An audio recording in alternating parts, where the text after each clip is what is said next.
말씀 나누겠습니다.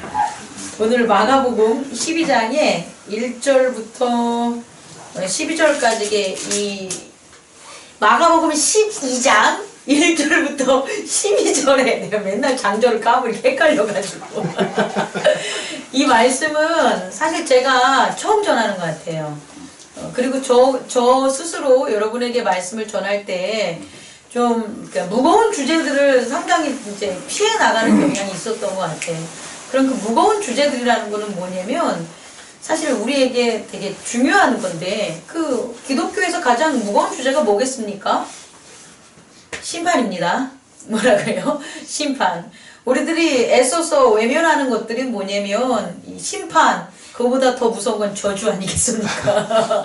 이런 단어들에 대해서 오늘날 기독교는 상당히 비껴나가고 있고 이 주제를 갖다가 좀 피하려고 하고 있죠. 근데 사실상 초대교회와 중세로 넘어오는 기독교 역사, 어떤 기독교의 복음이 정말 이렇게 강력한 능력과 힘, 변화를 가져왔었을 때를 보면 이 심판이라는 그런 주제는 상당히 구원보다도 훨씬 더 큰 자리를 차지하고 있었어요. 사실 우리한테 적용을 한다면 우리가 어린아이를 갖다가 이렇게 교육할 때 가장 아이가 말 잘 듣는 게 뭐예요? 대화하고 먹을 거 주고 이래서 잘 들읍니까? 아니죠. 메초리, 회초리 하나 가져오면 입 딱 다물지요. 맞을 것에 대해서 아니까. 이 심판이라는 것은 사실상 우리 애고들이 가장 무서워하는 거고 그 무서움으로 말미암아 사실상 어떠한 단기적인 효과를 나타날 때 아주 주로 효능이 이렇게 특출난 게 바로 이런 심판에 관한 문제였어요. 근데 오늘 제가 여러분과 나누고자 하는 포도원의 비유, 포도원 농부의 비유는 이런 어떤 단기적인 강압적인 어떤 심판의 모습이 아니라 우리가 좀 이해하면서 깨달으는 심판의 모습을 좀 접근해 보기를 원하는 마음에서 말씀을 전하려고 합니다. 첫 번째입니다. 첫 번째는 우리는 이 세상에 있는 모든 것들이 정의되어 있습니다. 정의되어 있다라는 것은 내 스스로 바꿀 수 있다 없다? 없다라는 거예요. 그래서 이 정의를 잘 파악하고 잘 인식하고 잘 실천하는 사람은 사실상 그 길에서 흐트러지지가 않아요. 근데 우리가 정의를 모르면 그 정의를 모르면 올바른 걸 행하고자 싶어도 그 바른 짓을 행할 수 있다 없다? 없다라는 거예요. 그래서 모든 것의 시작은 정의다. 언어에 있어서도 바른 정의를 알아야지 바른 그 언어를 인식하고 우리가 리플렉션, 반영할 수가 있어요. 근데 정의를 바르게 알지 못하면 왜곡된 행동들과 왜곡된 어떤 인식들을 할 수밖에 없다는 거죠. 첫 번째 여러분에게 드리고 싶은 건 주인이 있다라는 거예요. 이 세상에 주인이 있고 나의 주인이 있고 어떤 만들어 놓은 세상에 반드시 뭐가 있다? 주인이 있다라는 거예요. 다시 말해 세상에 뭐가 있다? 주인이 있다라는 거예요. 오늘 말씀에서의 주인은 뭐냐면 포도원을 만든 사람이에요. 여기 명확하게 나와 있어요. 뭐라고 나와 있냐면 한 사람이 포도원을 만들어 산 울타리를 두르고 포도원을 만드는 것뿐만 아니라 거기에 다른 사람들과 경계가 되는 세계인 산 울타리까지 만들고 그 다음에 그냥 울타리만 만들어 놓은 게 아니라 그 포도원에 즙 짜는 틀을 만들었다는 거예요. 즙 짜는 틀은 뭐냐면 그 포도가 생산이 됐었을 때 그 포도를 짤 수 있는 어떤 시설을 뭐 한 거예요? 만들어 놨다는 거죠. 아주 이렇게 빠르게 적용하면 도시가 건설되어 있다는 거랑 똑같다는 거예요. 그리고 또 모두 만들어 놨더니 망대를 지었다는 것은 이것을 지키겠다는 거예요? 아니면 이것을 갖다 누가 빼앗아 가도 되겠다는 거예요? 지키겠다는 거예요. 이 포도원을 지키겠다는 거예요. 이 세 가지의 의미를 잘 여러분 이해하셔야 됩니다. 주인은요, 이 세 가지를 반드시 하는 게 주인이에요. 첫 번째는 뭐냐? 포도원에 세 개를 자기 것으로 땅이 있어야 되고 그 땅이라는 게 내 것이라는 걸 하기 위해서 뭐를 하냐? 바리케이트를 친다라는 거예요. 울타리를 친다라는 거. 이게 첫 번째 주인들이 하는 거예요. 그리고 두 번째는 뭐냐면 그 안에서 나는 것들을 향유할 수 있는 그와 같은 경제적인 어떤 발전, 생계에 대한 어떤 것을 하기 위한 시설을 확충한다, 안 한다? 한다. 포도즙 짜는 틀을 만들어 놓는 거예요. 그리고 세 번째가 뭐냐면 망대를 세우는 거예요. 이 망대는 이렇게 된 포도원을 빼앗기겠다, 안 빼앗기겠다, 안 빼앗기겠다라고 지키는 의지가 반영된 게 망대예요. 이게 주인인 거예요. 주인은 이 세 가지를 하는 거예요. 그리고 이 주인이 직접 농사를 짓고 그것에 대해서 일을 하지 않아요. 주인은 그 세 가지를 만들어 놓으면 그 다음엔 농부에게 뭐 하는 거예요? 세를 줘서 그것을 뭐 하게 만드냐? 운영하게 만든다는 거예요. 그럼 여기서 우린 주인의 특징이 세 가지가 우리가 이제 봤다면 농부의 특징은 뭐냐? 농부는 자기가 포도원을 만드는 게 아니에요. 자기 자본이 들어가지 않고 자기 땅이 생각하는 게 아니에요. 또 농부는 또 뭘 하지 않는 거예요? 즙 짜는 기계를 갖다가 자기 재산을 들여서 만들 필요가 없어요. 농부는 포도원을 지킬 이유도 없어요. 농부는 뭐만 하는 거예요? 농사만 짓는 거예요. 농부가 해야 될 건 뭐라고요? 농사만 짓는 거예요. 또 하나가 있어요. 이렇게 농부는 농사만 지면 되는데 그렇다면 주인과 농부를 연결할 수 있는 매개가 있어야 될 거 아닙니까? 아니 그냥 주인이 너 농사 줘. 그리고 너가 망대해. 뭐 너가 만약에 집 짜는 것도 네가 가져. 그러면 그건 농부가 아니죠. 새로운 뭐가 되는 거예요? 주인이 되는 거죠. 근데 주인과 농부와의 관계를 맺는 이걸 어떻게 매개물이 있는데 그게 뭐냐고 하면 언약이 되는 거예요. 뭐라고요? 언약. 그럼 언약은 뭐냐? 나는 주인이야. 나는 주인이니까 1. 포도원 2. 집 짜는 기계 3. 망대 이건 나야 라는 언약. 농부 너는 뭐 해야 되는 거예요? 포도의 농사를 잘 져야 돼. 1항. 그리고 이것을 하기 위해 뭘 만든 거예요? 계약서, 언약을 딱 만들어 놓는 거예요. 그럼 우리는 지금은 계약서 종이로 하지만 그때 당시는 종이로 하는 게 아니라 어떤 주인과 농부 안에 그런 언약이 이렇게 매개물이 이렇게 눈에 보이겠습니까? 그것이 바로 뭐다? 소출이라는 거예요. 되게 중요한 걸 오늘 두 번째로 여러분에게 전할게요. 우리는 소출이라는 의미를 우리가 농부의 입장에서만 생각을 한다면 어떤 일이 벌어질까요? 내가 열심히 진 거야. 나 진짜 비가 막 내리고 바람이 불어가지고 나 목숨 걸고 뭐 했다는 거예요? 포도 지키려고 밤 꼬박 새가지고 밖에 나갔어. 내가 농부의 입장에서 그러면 그래서 이 포도를 뭐 한 거예요? 내가 이렇게 열매를 맺은 거야 라고 해요. 그 포도를 본다면. 그럼 소출을 이렇게 줘야 될 때 이게 이 포도만 보면 뭐가 되는 거예요? 내 것이 되는 거죠. 내가 진짜 힘들고 목숨 걸고 내가 진 거야. 근데 이 포도를 그 소출이라는 계약관계, 언약관계가 없으면 그 포도를 주인에게 주고 싶겠냐는 거예요. 안 주고 싶겠죠. 농부의 입장에서만 본다면. 근데 이것은 만약에 내가 이렇게 된다면 그 소출을 갖다가 주인에게 주지 않으면 뭘 어기게 되는 거예요? 계약관계를 어기게 되는 거예요. 다시 말해 정의에서 벗어나게 되는 거예요. 올바른 그 만든 세계에 대한 정의가 무너지게 되는 거예요. 뭐 하나 안 했기 때문에? 소출을 안 했기 때문에. 정말 우리가 알아둬야 될 게 이건 거예요. 목사님과 이제 성도 간의 관계가 있으면 거기에 대해서 목사의 상황들이 쭉쭉 있지 않겠습니까? 그리고 성도의 상황들이 쭉쭉 있지 않겠어요. 근데 거기에는 반드시 목사와 성도 간의 관계가 아니겠다.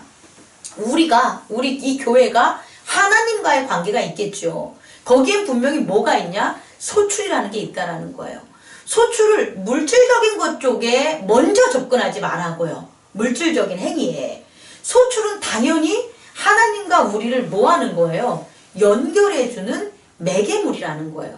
근데 그 매개물이라는 것에 대해서 내가 그 정의와 언약을 어기게 되는 거예요. 어떻게 되냐면 이런 거죠. 목사 같은 경우에는 왜 이렇게 힘든 거를 저한테 시키십니까? 저는 도저히 못하겠습니다. 저분은 내가 도저히 같이 못 가겠습니다. 하나님. 내가 판단하는 거 아니겠습니까? 그럼 목사는 하나님께 드릴 수 있는 소출이 뭐냐면 성도에 대한 사랑 아니겠습니까? 근데 그것을 목사가 힘들다고 좀 끝낼게요 라고 한다면 그냥 단순히 우리가 봤을 때 아이고 참 목사 짓도 하기 힘든 거다. 저거 뭐 돈 1억을 줘도 나는 못하겠네 라고 해서 그냥 단순히 지나가는 말일 수도 있어요. 단지 그냥 소출인데. 근데 결국 그것이 뭘 무너뜨린다? 하나님과 목회자의 정의를 무너뜨리는 거예요.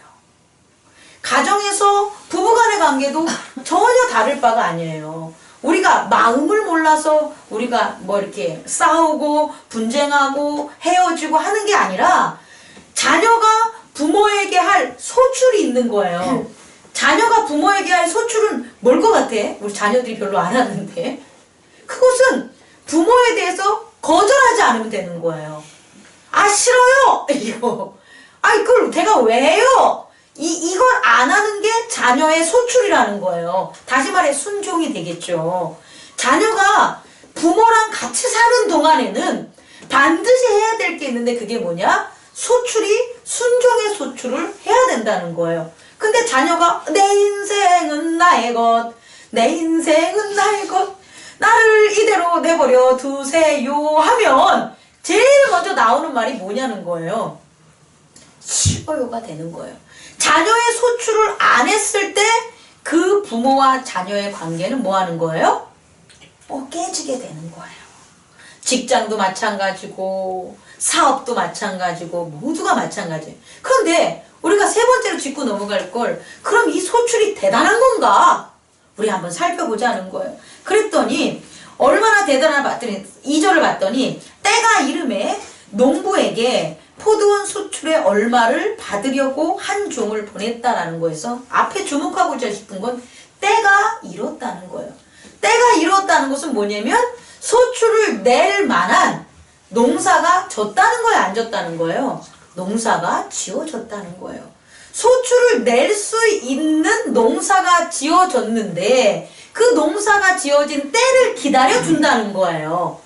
그랬는데 그 때를 기다려줘서 종을 보내서 소출을 받아야지 어떤 관계가 유지되는 거예요? 나는 주인, 너는 농부가 진행이 되는 거예요. 그럼 나는 주인이니까 너가 소출을 내므로 내가 다음 연도에도 뭐 하겠다? 이 농장, 포도원을 너에게 맡기겠다라는 게 계약이 연장되는 거 아니겠어요? 그런데 이게 맨 처음부터 너는 이렇게 됐다고 이렇게 소출을 안 냈다고 보진 않아요. 맨 처음에는 소출을 냈을 거예요. 근데 맨 처음엔 소출을 내는데 내가는 과정에서 어떤 일이 벌어지냐? 어쩔 때는 농사가 잘 졌을 때가 있는 거예요. 너무 농사가 잘 진 거예요. 농사가 잘 져졌을 때 조금 그 소출을 내는 게 아까움을 느껴요. 농사가 안 됐을 때 이렇게 평작보다 너무너무 풍성하게 잘 되면 거기에 대한 기쁨이 되게 느껴지고 그 기쁨 속에 내 것이라는 게 들어가게 되는 거예요. 그러면 동일한 소출의 양이지만 드릴 때 어떤 거예요? 마음에 다른 마음들이 생기게 된다는 거예요. 두 번째 경우는 뭐냐면 농사를 어렵게 질 때예요. 내가 진짜 농사를 요번엔 줬는데 너무 어려운 거야. 물도 비도 안 오고 또 이리 새끼들도 와가지고 따먹으려고 하고 막 어려움이 있었어. 그랬을 때 소출을 드리려고 할 때 또 어떤 마음이 생기는 거예요? 아깝고 드리기 싫다는 마음들이 생긴다는 거예요. 우리가 이런 것들을 바로 적용을 하면 우리와의 관계가 그래요.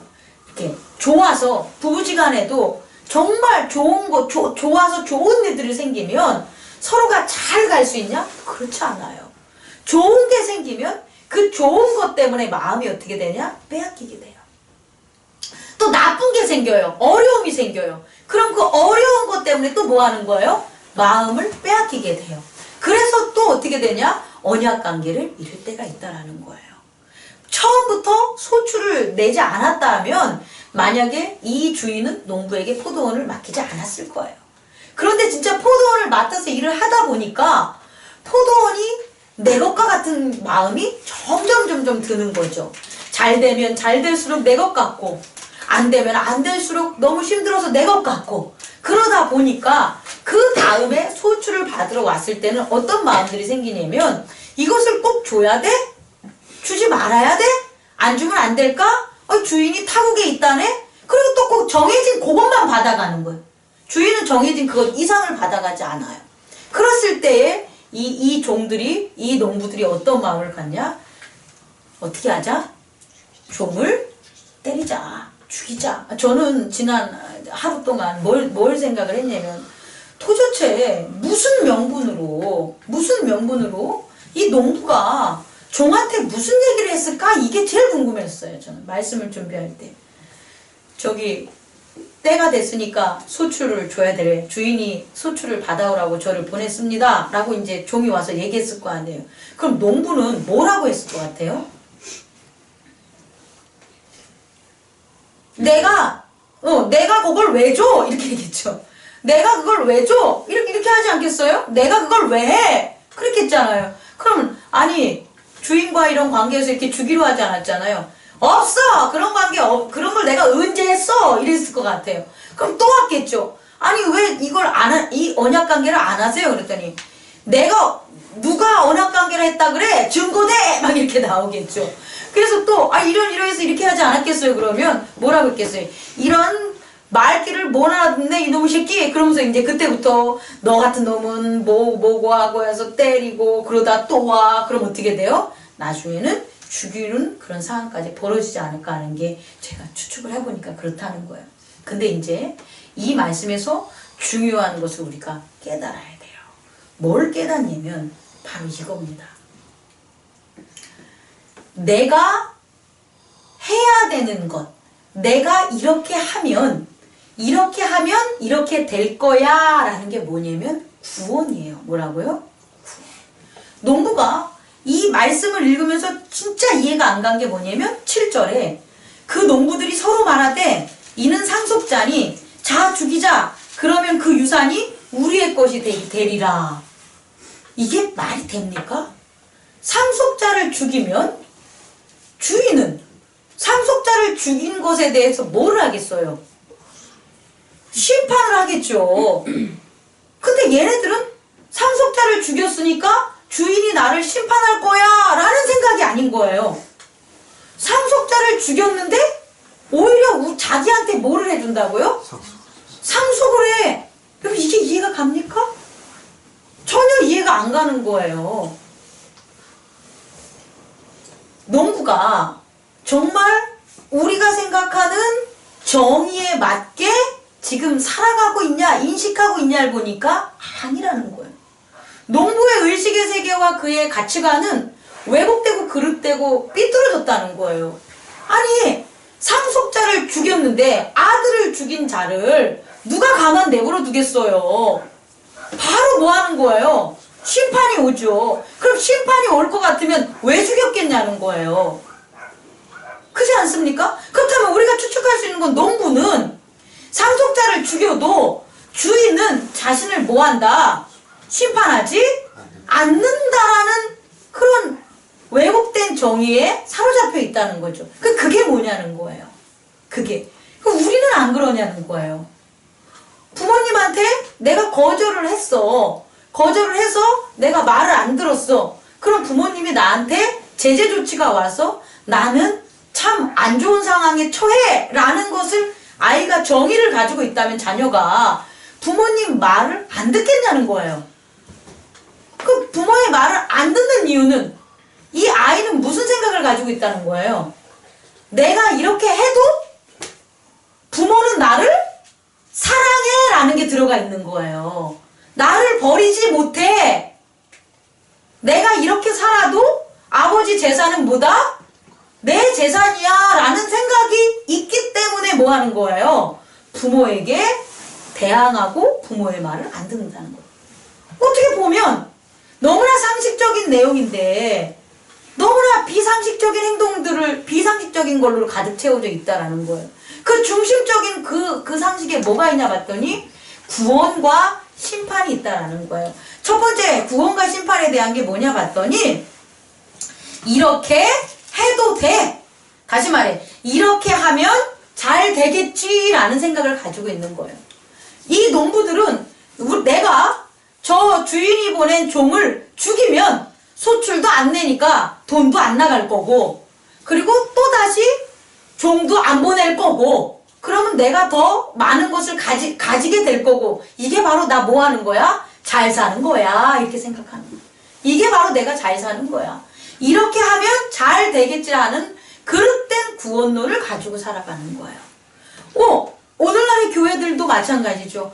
이렇게 해가지고 돈 많이 해서 크게 짓고 그리고 막 부흥회하고 막 하면 우리는 은혜가 풍성한 거야. 우린 잘 되겠지 라는 그런 구원론을 가지고 있으니까 그렇게 한다는 거예요.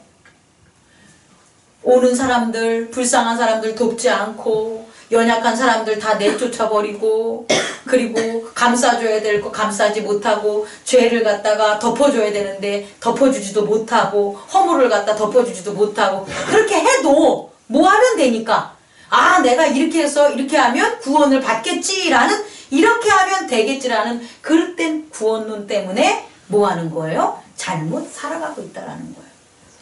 우리는요 2가지밖에 우리한테는 없어요. 이렇게 하면 잘 되겠지. 다시 말해 나를 구원해주는 구원적인 논. 또 하나는 이렇게 해도 망하지 않겠지라는 거예요. 그릇된 심판론. 내가 이렇게 이걸 해도 나를 제재하는 게 없겠지. 내가 이렇게 해도 내 사업은 망하지 않아. 내가 이런 사람과 어울려도 나는 괜찮아 라는 그 심판론. 심판을 안 당해 라는 그릇된 심판론을 가지고 있는 거예요. 우리가 그렇게 살아간다고요. 아닌 것 같아도 모든 일에 이것들은 뭐한다? 적용이 되는 거예요. 내가 오늘 주일날 이런 일이 있어가지고 이렇게 해도 이렇게 안 나와도 돼. 그래도 나는 뭐 하는 거예요? 구원받을 수 있어. 그 구원론이 있으니까 이 자리에 안 오는 거예요. 심판론도 마찬가지예요. 내가 이렇게 해서 이렇게 잘못을 한다고 해. 내가 이렇게 빠져. 내가 뭐 이렇게 해서 날 심판받지 않아. 망하지 않아. 라는 게 있으면 뭐 하는 거예요? 그렇게 하는 거예요. 이 2가지 원리밖에 없다라는 거예요. 근데 결국 어떻게 되냐? 상속자를 죽이면 그 상속자를 죽인 것에 대해서 그 주인은 참는다 안 참는다? 안 참는다는 거예요. 상속자를 죽이기 전까지는 참을 거예요. 다시 말해 예수 그리스도를 부인하고 죽이기 전까지는 하나님은 참으시겠죠. 하지만 예수 그리스도를 팔아먹고 예수 그리스도를 십자가에 달고 예수 그리스도를 능욕하고 예수 그리스도를 믿지 않는 행동을 우리가 한다면 우리가 가진 구원은 사라지게 됩니다. 그 구원이 사라진 건 어떻게 사라졌습니까? 심판받으면서 다른 사람이 구원받게 되는 거죠. 그 포도원 주인은 이 포도원을 자기가 운영하지 않아요. 절대. 정의상 주인은 만들어만 놓는 거예요. 그럼 반드시 누구에게 그 세상을 준다? 농부에게 세상을 주는 거예요.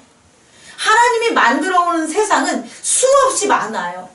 그 수없이 많은 좋은 은혜로운 세상은 하나님이 사시는 게 아니라 누구에게 준다? 농부들에게 준다라는 거예요. 근데 그 농부들이 그 농부와 주인 간의 관계에 있어서 소출이라는 그 언약을 어겼을 때 결국은 그릇된 구원론과 그릇된 심판론 때문에 어떻게 된다? 멸망을 당하게 되는 겁니다. 그것에 대한 예시를 로마서 1장의 17절에서 우리 한번 찾아보겠습니다. 로마서 1장 찾아보고 마칠게요. 로마서 1장 17절. 복음에는 하나님의 의가 나타나서 믿음으로 믿음에 이르게 하나니 기록된 바 오직 의인은 믿음으로 말미암아 살리라 함과 같으니라. 복음에서 믿는 것, 그 복음이 언약입니다. 근데 그 언약을 우리가 어떻게 지키지 않냐 봤더니 18절 하나님의 진로가 불의로 진리를 막는 사람들의 모든 경건하지 않음과 불의에 대하여 하늘로부터 나타난다는 거예요. 자, 봅시다. 불의하고 경건하지 못한 게 소작농들에게 어떻게 나타났어요? 종을 때리고 죽이는 거로 불의가 나타났다는 거예요. 여러분들이 하나님과 하는 그 진리 복음을 자녀와 부모 관계에서 어겨요. 그 언약 관계를 무너져요. 그럼 그 불의가 어떻게 된 거예요? 드러나요. 어떻게 드러나요? 자녀는 부모에게 순종하지 않고 부모는 자녀를 능욕해요. 그게 불의가 드러나는 거예요. 사업에서도 마찬가지죠. 사업에서 이 언약 관계가 이 복음 예수 그리스도 안에 있는 그런 언약 관계가 무너지는 게 어떻게 나타나요? 종업원이 다른 곳에 직장을 알아보죠. 그죠? 그리고 자기의 사업주를 갖다가 이간질하는 게 벌어지죠. 그리고 사업주는 어떻게 되는 겁니까? 그 종업원들을 자르죠. 혹은 학대하죠. 계약관계가 이렇게 무너지는 걸 보면 그게 어떻게 된다? 하늘로부터 나타나는 거예요. 여러분, 우리가 살아가면서 우리의 삶에서 나타나는 모든 것들을 여러분들은 파악해야 돼요. 그게 바로 이 언약관계가 잘못되게 삐뚤어졌을 때 나타난 결과물들이라는 거예요. 보자고요. 19절. 이는 하나님이 알만한 것이 그들 속에 보임이라 하나님께서 이를 그들에게 보이셨다. 이렇게 되는 것들을 알고 있음에도 불구하고 내가 자녀에게 이렇게 하면 이렇게 될 일이 있어 라는 걸 알아요. 자녀도 마찬가지로 내가 부모한테 반항했을 때 이런 일들이 벌어질 줄 알아요. 알매도 아는 것들을 양심으로 보였음에도 해도 이걸 한다 안 한다? 안 한다는 거예요. 그래서 쭉 내려오면 어떻게 되냐면 이제 심판을 할게요. 심판이 이렇게 된다는 거예요. 24절. 그러므로 하나님께서 한번 읽어봅시다. 24절 시작. 그러므로 하나님께서 그들의 마음의 정욕대로 더러움을 내버려 두사 그들의 몸을 서로 욕되게 하게 하셨으니 내버려 두셨다는 거예요. 어떻게? 그냥 농부를 갖다 죽이러 오기 전에 주인이 너 이리 와! 주인이 와가지고 너 이거 소출 왜 안 냈어? 너가 내 종 싸다기를 때렸다고? 너 그렇게 살면 안 돼! 그러면 직접 와서 그렇게 살면 안 돼! 그러면 아이고 주인님 제가 죽을 죄를 졌습니다. 저를 한 번만 살려주십시오. 저를 살려주시면 제가 다시는 안 그러겠습니다. 이렇게 될 거라고 생각을 하고 사는 거예요. 우리들은. 하나님이 우리에게 근데 그렇게 한다 안 한다? 안 한다는 거예요. 하나님의 심판은 그렇게 뭐 한다? 내버려 두는 거예요. 농부가 그렇게 해서 정욕과 욕심 탐욕대로 그렇게 종들을 치면 칠 대로 뭐 한다? 내버려 둔다는 거예요. 그렇게 내버려 둬서 결국 어떻게 되는 거냐? 그 농장을 뭐 하는 거예요? 빼앗길 뿐만 아니라 심판받게 될 때까지 내버려 둔다는 거예요. 25절. 이는 그들이 하나님의 진리를 거짓으로 바꾸어 피조물을 조물주보다 더 경배하고 섬김이라. 소출을 자기의 소출 그 조그만 소출을 내는 것을 자기가 받은 큰 그 재산보다 더 어떻게 한 거예요? 크게 섬겼다는 거예요. 그렇게 섬기게끔 그것에 목마르게끔 자기는 10개를 가졌는데 1개를 하나님께 드리는 그 언약 관계를 안 한다는 거예요. 그럼 그 하나가 10개를 받은 것보다 뭐 한 거예요? 더 크게 느껴진다는 거죠. 그렇게 하는 건 어떻게 했냐? 내버려 둔다는 거예요. 26절 똑같이 있습니다. 읽어보세요. 시작. 이 때문에 하나님께서 그들을 부끄러운 욕심을 내버려 두셨으니 곧 그들이 여자들을 순리대로 쓸 것을 바꾸어 영리로 쓰며. 말씀을 마치겠습니다. 심판은 야 너 이리 와. 너 그거 잘못됐지? 너 이리 와. 너 이거 이렇게 해봐. 너 이게 심판이 아니에요. 그건 사실상 구원입니다.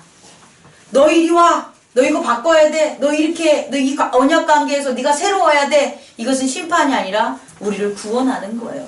근데 그 구원을 모르면 그냥 안 들어요. 아 이것이 내가 구원하는 건데 나를 지금 돌아서서 올바른 언약관계 속에서 세우는 건데 그 구원으로 돌아서지 않고 그냥 나를 뭐 하는 거예요? 내버려 두는 거예요. 그래 이렇게 해도 괜찮아. 아니 내가 지난주에 우리 교회는 그런 사람은 없습니다. 없을 때죠. 아 내가 지난주에 누구누구한테 진짜 못된 짓을 했고 내가 뭐 간음도 했고 내가 누구누구를 폭행도 했고 내가 누구도 했어. 아 그런데 내가 교회를 나갔단 말이야. 근데 아무 일이 없네? 이거예요. 그러니까 아무 일이 없으면 하나님이 그냥 나 아무 일 없구나. 나 그냥 용서해 줬구나. 아니 나 괜찮은 거구나. 이게 아니라는 거예요. 아무 일 없을 거예요. 아니 비단 5분 지났지만 제가 이 자리에 목사님이라고 하는 사람 중에 정말 불의하고 못된 사람을 여기다 세웠어요. 우리가 생각할 때 야 목사님이 하나님 말씀 전하는 이 단에 서면 그런 사람들은 뭐 해야 돼? 벼락을 맞고 죽어야지. 이런 생각 가지고 있잖아요. 아무 일도 없더라고. 그렇게 세웠는데 아무 일도 없는 거야. 내버려 두는 거예요. 근데 이런 경우는 있더라고요. 그렇게 몇 번을 여길 세웠는데 나중에는 있잖아요. 목소리가 안 나와가지고 하다가 말씀 전하고 내려간 경우가 있더라고요. 그리고 그게 끝이었어요. 저주받은 거죠. 어떻게 자기가 잘못된 것들이 다 나타나게 돼서 결국 이 교회에서 쫓겨나게 된 목사님이 있었어요. 스토리가. 그건 뭐냐면 하나 번 이러면 괜찮지 요렇게 해도 되겠지 내버려 둔다니까. 바로바로 제재 안 들어와요. 아유 그렇게 하지 마. 그렇게 하는 거 아니야. 그래도 괜찮아 아무 일 없어. 하나님 나 도와준다니까. 이러고 불의한 사람들이 얼마나 많습니까? 그 불의한 것을 여러분 부러워하지 마십시오. 내버려 두시는 거예요. 어떻게? 돌이킬 수 없는 멸망의 길로 내버려 두고 있는 거예요. 그리고 결국 순리대로 하지 않고 영리대로 해서 어떻게 돼요? 오늘 농부들이 심판받는 것처럼 그가 가졌던 포도원을 다 불살라버리고 빼앗아버리고 그 농부의 가족들을 다 심판해버리고 새로운 사람에게 그 포도원을 주시는 게 주인이라는 것을 잊지 마시기 바랍니다. 어렵고 무거운 내용입니다. 여러분 제가 오늘 설교를 잘 못 전했지만 여러분이 꼭 깨닫고 내 인생에서 나를 내버려 두는 것은 나한테 중요하지 않아요. 나를 망치는 거예요. 우리는 언약관계를 회복해야 돼요. 하나님과의 언약관계, 부부 간의 언약관계, 부모와 자녀 간의 언약관계, 그리고 사업에서의 언약관계. 그 정의, 올바른 승리의 정의만 지키고 있으면 반드시 풍족하고 풍부한 성공의 열매들이 여러분에게 있다는 것을 잊지 마시기 바랍니다. 기도하겠습니다.